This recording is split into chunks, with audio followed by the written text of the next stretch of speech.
enjoy that Thursday night football game, I got really lucky, really lucky to push on one leg of my teaser with the Saints. The Red Rifle threw back-to-back interceptions. I threw the remote down and went to bed. I said, I've seen enough here. This is atrocious. God, yeah. When is Jameis coming back? What are we hearing? Well, a few things. I mean, the Saints are up 7-3, and he threw a bad interception in the end zone when they had a chance to extend the lead. And then they're up 14-6. And I think literally 4 minutes I looked up and they were down 27-14. And, obviously two of the picks were his fault. One of the pick six was bad. The other, the Marquez Cali one, I mean, hits him right in the hands and bounces up in a pick six. So that one wasn't his fault. But, you literally just look up and it was like a buzz saw hit the Saints and it was 27-14 and that was it. And, 2-5 now, injury. Y'all know how I am. I try to be positive at all times, but it's. I think the most positive thing I've got about New Orleans right now is at least we've got the Pelicans. Yeah, the Saints were pretty much looking pretty dead at 2-5. the Saints pretty much died last Sunday with my best bet, 50-yard bomb to Jamar Chase. I just cashed it and then said, okay, I'm not winning this season win total. They're definitely not winning the NFC South, but the smug smile below us is really enjoying the Saints' demise. You can see it. Che, how was your Thursday night football? I just love listening to Saints fans be like, oh man, he threw a couple picks last night. When's Jameis coming back? That's not going to solve their problems. That's what that guy does. So yeah, Thursday night. I mean, quality of the game, didn't think it was very good. Like, I don't know. I mean, there were way more points scored in the past couple weeks, but the past couple weeks games have just been bad. The best thing to come out of last night was Kyler screaming at Cliff Kingsbury. So yeah, it's this weekend of football is not the prettiest. I thought last weekend's was awesome. Kind of a letdown this weekend as far as the primetime games. We got Pats Bears on Monday night. Yuck. So hopefully the gameplay gets our excitement going because the overall face of this Sunday is not great. All right. Well, before we get to Die on the Hill, I want to drop a question into the chat on the YouTube channel. I want to know your guys' thoughts on Christian McCaffrey to the Niners. I kind of got in a little Twitter debate earlier, if you will. I said he's too broken. Why do you want another broken guy on the Niners? And a couple guys got mad at me. Che, you want to give me 30 seconds on what you think about Christian McCaffrey, not only from a fantasy perspective, but how you think he's going to help this Niners team? Because I was appalled to see their Super Bowl odds just plummet over a running back. I mean, isn't this kind of the same zero running back theory we've talked about all year? Yeah, and certainly he is a guy that's been banged up for the last couple of years, and the Niners have not had very good injury luck themselves. That being said, if he is healthy and can stay healthy, he's absolutely a difference maker for the team. I mean, they go from Jeff Wilson Jr., who's, for the most part, a career backup, Elijah Mitchell, fine piece, but he's off injured, now to, when healthy, arguably the best dual threat running back in the league. It's a huge upgrade, but again, we are assuming health, and especially with San Francisco, you can't afford to do that. My only reservation with that is you still have Jimmy G at quarterback, and I don't really know that that's enough to get it done. If you can run it enough where he only has to throw it 20 or less times, then maybe there is a winning formula there, but I'm skeptical of that actually fully materializes. I have a couple comments on it. First of all, Kyle Shanahan, I can't wait to see what the play calling's like with him and Debo, because you can line them both in the slot. You can move them around. I mean, it's going to be creative. However, the other sides of it, they gave up 4 picks, a second, third, and a fourth, and then a fifth next year. Can't blame Carolina. You got a full-scale rebuild. You got a ton of value there. Smart move by Carolina. I think the Niners got to be careful with McCaffrey's workload. Like, I just don't think he's a guy you can give more than 15 carries a game. You use him in the passing game. You can't. I think Jeffrey Wilson's still going to be splitting time, and you got to play the long game on it. McCaffrey is a Stanford guy, though. He's going to be pumped to be going back to the Bay Area. I think there's some goodwill with that. But I just don't think you can plug him in here and give him 25, 30 carries a game. I don't think that's where he is in his career. This is a perfect segue to the Die on the Hill, Mintz. I know this is your first Die on the Hill, so I'll have you go last. Think of something that you are willing to stand on the soapbox. And I was wrong last year. Definitely wrong about Odell Beckham Jr. not really being that big of an influence in the Rams winning the Super Bowl. He did get a nice touchdown grab for that team. That being said, I do not think Christian McCaffrey makes this team a Super Bowl contender. Yes, they have a solid defense, but they are banged up on both sides of the ball. And last but not least, 4 draft picks. Can you tell me who in the NFL is worth 4 draft picks? I don't know if I'd be giving up 4 draft picks for very many guys. I can't actually even think of one off the top of my head that I think would be worth it. Maybe Tom Brady in his prime. But outside of that, that is my die on the hill. I don't think that any running back is worth 4 draft picks, let alone most of the quarterbacks in the league. Cheah, do you have a die on the hill for us on this beautiful Friday? Yeah, I think with Dak Prescott back, and that's a huge caveat because they just played the Eagles and they lost to him. Cooper Rush was at quarterback. He did an admirable job at quarterback for them when he was out. But I think from what we've seen from Dallas's defense, with Zeke looking not that bad, and Mincy and I were bagging on him before the year that he's done, but Zeke Elliott has looked certainly capable of putting together a fine year in Dallas, keeping Tony Pollard kind of at bay, even though Tony Pollard's a good player too. I think with a healthy Dak Prescott, if the rest of their team remains healthy, if Dalton Schultz gets back to health, I think the Cowboys are the best team in the NFC. And I know that they just lost to the Eagles with Jalen Hurts, but we are seeing a less than Cowboys team without Dak. Dak's coming back this week. The Cowboys are absolutely my team to watch in the NFC. Micah Parsons just does so much good. There was one series last week where he got kind of a ticky-tack personal foul for, I think, trash talking to Dallas Goedert. And then he just personally affected the game for the next 3 plays and forced Philadelphia to punt. He is a guy that is defensive player of the year, which I said before the year would happen. I think he was at plus 900, which was crazy. Yes, you did. I recall that. But he is just like the ultimate difference maker on defense to the point where there isn't even like a close second. TJ Watt's hurt. Myles Garrett has been hurt, but he's coming back and, kind of whatever. But yeah, Micah Parsons absolutely leading the way in the Dallas Cowboys defense. I think in a kind of a muddled NFC. NFC East is obviously has a really good showing so far. But I think Dallas is going to be the team at the end of the year, if you ask me right now, that is standing for the NFC.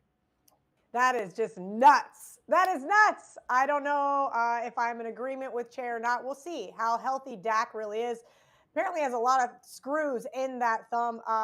Mintz, drop that mic. I got to hear what you got to die on today. I'm going to die on, I'm going to pile on something that's happened. It's pretty obvious, and that's that the Green Bay Packers GM, I know Rodgers got all that money, but the wide receiver position in the modern NFL is too important to forsake.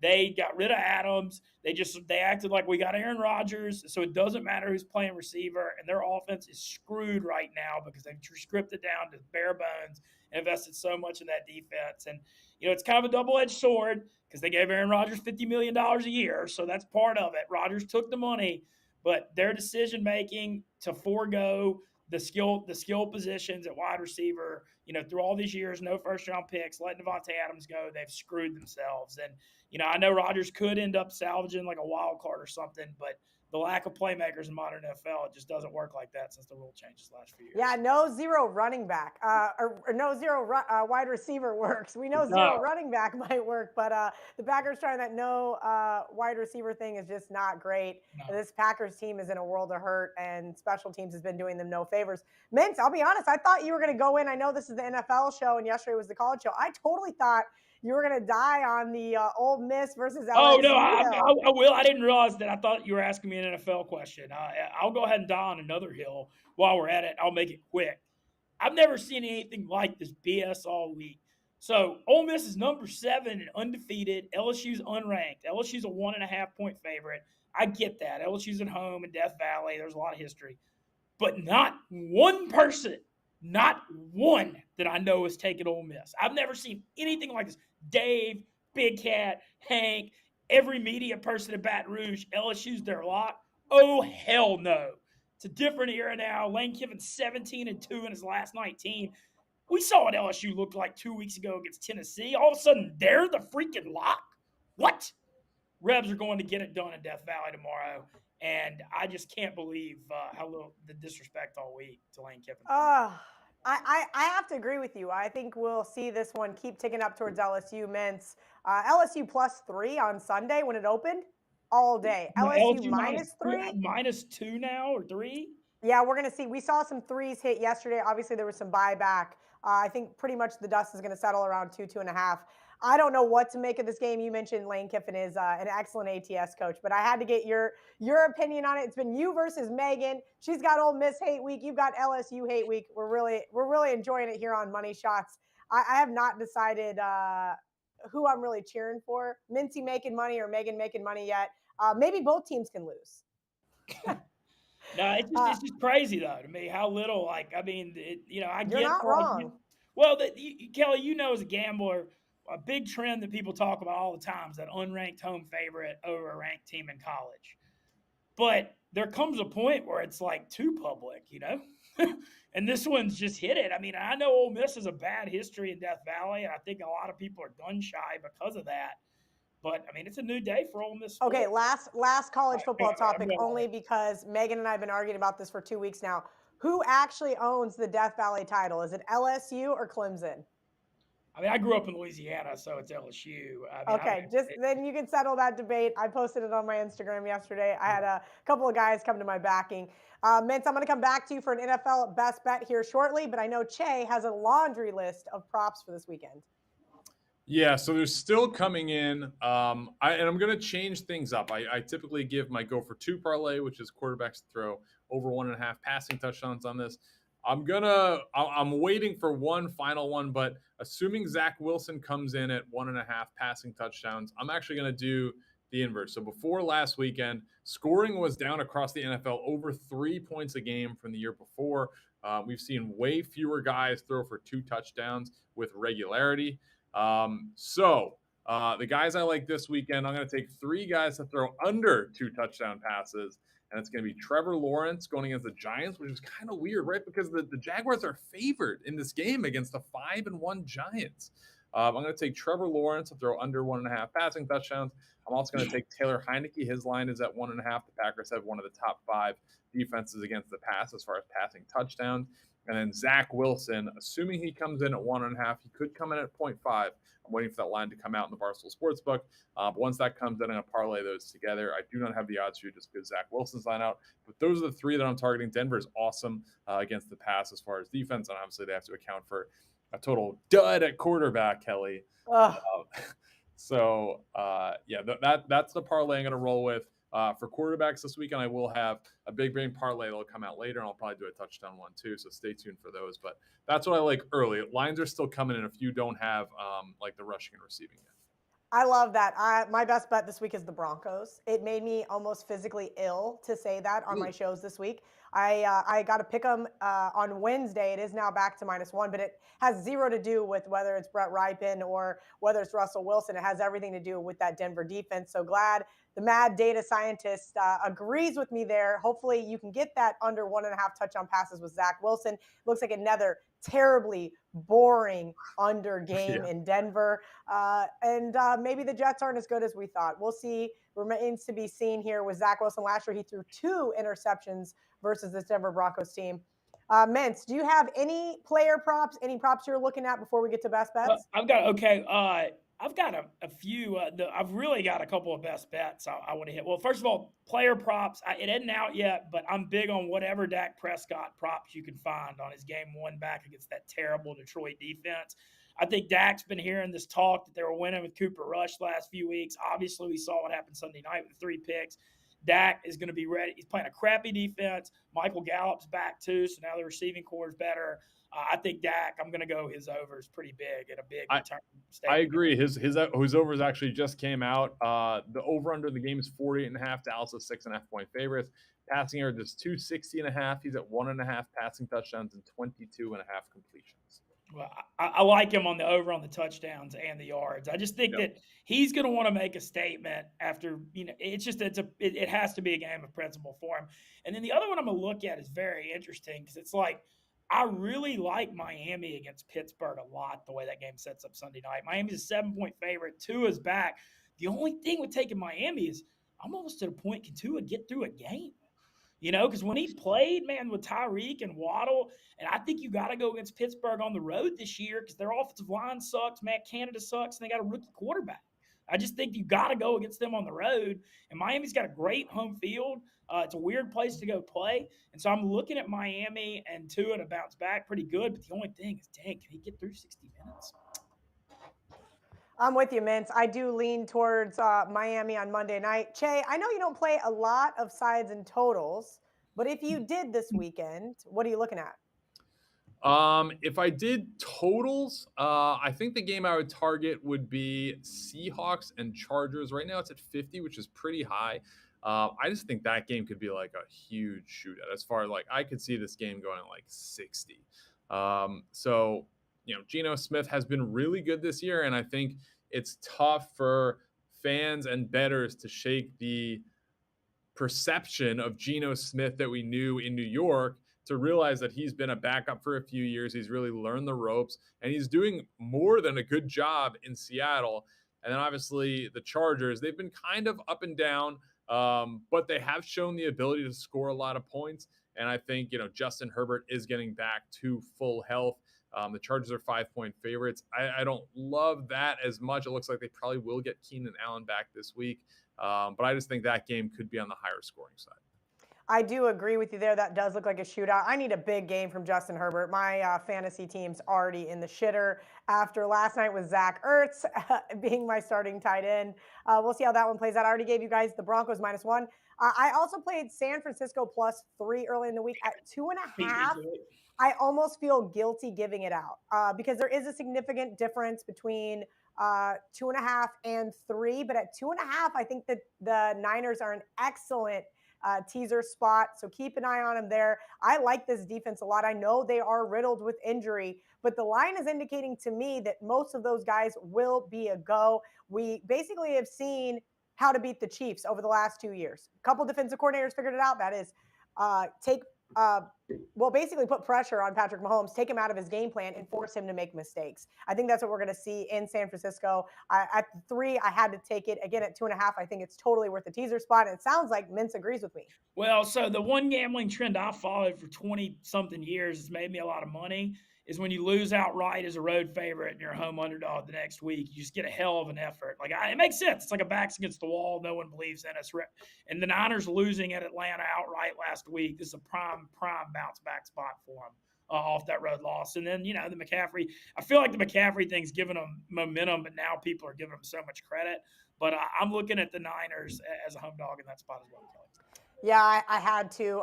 And that's really about it that I got to the window with. I did take the 7 with the Lions earlier in the week prior to basically with that line. We knew that we were going to see Dak back. We knew that Dak could have been back versus Philly, and they didn't want to sit the hot hand. But I love Dan Campbell's team, 9-1 against the spread after a bye week. And traditionally what we see with teams after a bye is that they kind of come out flat, right? Like they've been with their families all week. They've been hanging out. They haven't really had to practice. Break up the routine.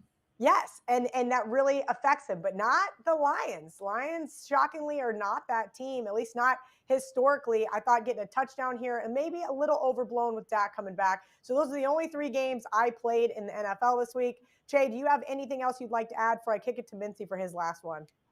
One other one, and I would just keep an eye on it, but kind of like Raiders Texans. So the line is 45. I could see this one being a sneaky over.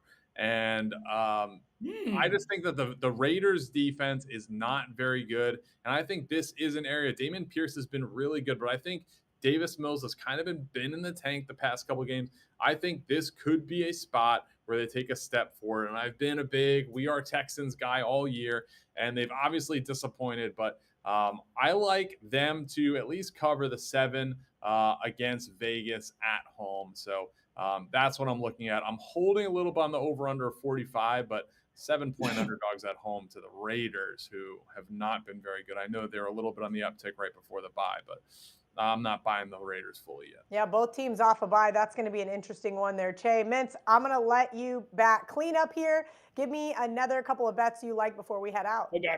2 of them. First one, you mentioned it. This Jacksonville Giants line is just crazy, and I'm taking Jacksonville by 3. I just think they've lost a couple in a row. They're in a bounce back spot. It's always kind of weird going down to Florida too. Those are kind of weird road trips. You're taking Jacksonville because I'm laying the 3 with Jacksonville. I think it's a rat line. I just think my Giants are well coached. The second half adjustments have been great. All that, they're due for a loss, and I think this is a spot where it's coming. And then the other one, and Cheah will probably have an opinion on this. I'm betting unders on every Tampa Bay road game until I lose. I mean, we saw it in Dallas, we saw it in New Orleans, we saw it in Pittsburgh. Carolina can't score. I mean, like PJ Walker completed one forward pass past the line of scrimmage last week. Yeah, 39's low. Who cares? I mean, it should be 34. And Carolina will still play kind of hard on D. We saw that last week against the Rams. So I'm going under 39 there, even if it's a public under. I just, until I lose on these Tampa at home, I feel differently. But right now, can't argue with you. Yeah, I'm just taking. Yeah, I'm with you. Tampa Bay needs a bounce back in a big way, but according to Megan, Giselle is a witch, and that is not going to happen. Thank you to Mincy making money for filling in for Megan today. Thank you to the data scientists. Make sure you guys head over to their Twitter pages. Check out what all they've got up at the Barstool Sportsbook for this weekend, and don't forget to like and subscribe to the Barstool Sportsbook YouTube page. Jump in the comments. Tell us you love us. Tell us you hate us. Cheah, you get to close us out here. Yes. Also, now that NBA season is back, I'm doing daily NBA bets. First basket stuff's going to come. We're going to wait for some data to play out. But daily NBA bets. We're 3-0 in the year so far. I got one coming out. Actually, fuck it. I'm going to give it right here. Scotty Barnes is the play I tonight. love that. Over. I got it at 25.5. It's up to 26.5 combined points, rebounds, and assists against Brooklyn. He has a very good history against them. Kevin Durant missed 2 of the 4 games, but I've been told from people in Toronto that it's likely going to be OG Anunoby guarding Durant, not Scotty Barnes. So I like Scotty Barnes tonight and his combined over under points, rebounds, and assists. It's at 26.5 right now. I still like it, even though I got it at 25.5. Love that, love that, love that. I've been dabbling a little bit of NBA myself. This October and November NBA is where you can find some definite off-market numbers. So guys, be paying attention there. Thank you to Cheah. Thank you to Mintz. And we'll see you guys next Monday.